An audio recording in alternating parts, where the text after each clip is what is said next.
Pokemon Blue or Pokemon Red.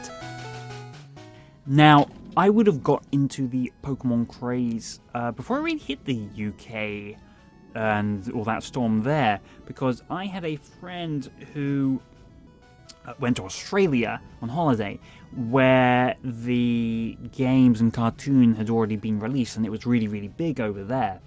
Now, he was obviously got really, really into it, and so when he came back to England, he brought me a poster which had all 150 Pokemon on it. Remember when there was only that many? And speaking of that poster, I remember it had some of the Australian names were different to what the English versions ended up being, which I thought was interesting. But I digress.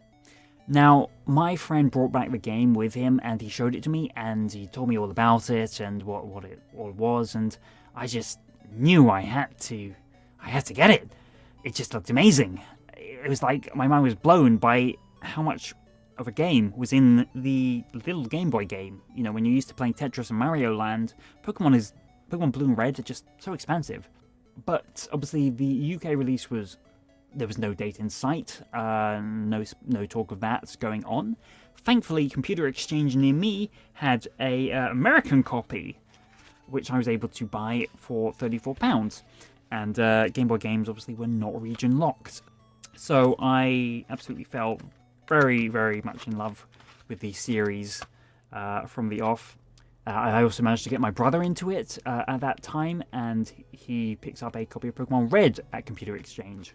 So we were able to catch them all. I'll always treasure that very early era of Pokemon, because I can still recall the time I spent battling, trading, and bonding with my brother over it.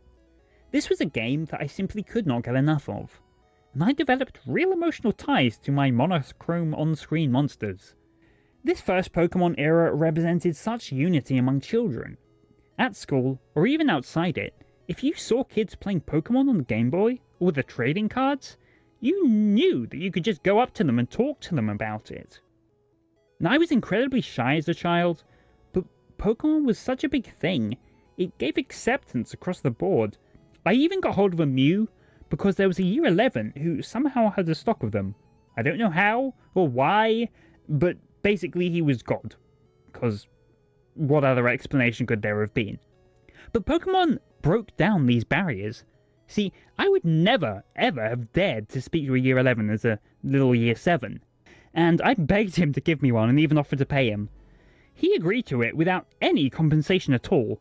And, you know, that's kind of monumental when you're a little Year 7, so it meant a lot to me.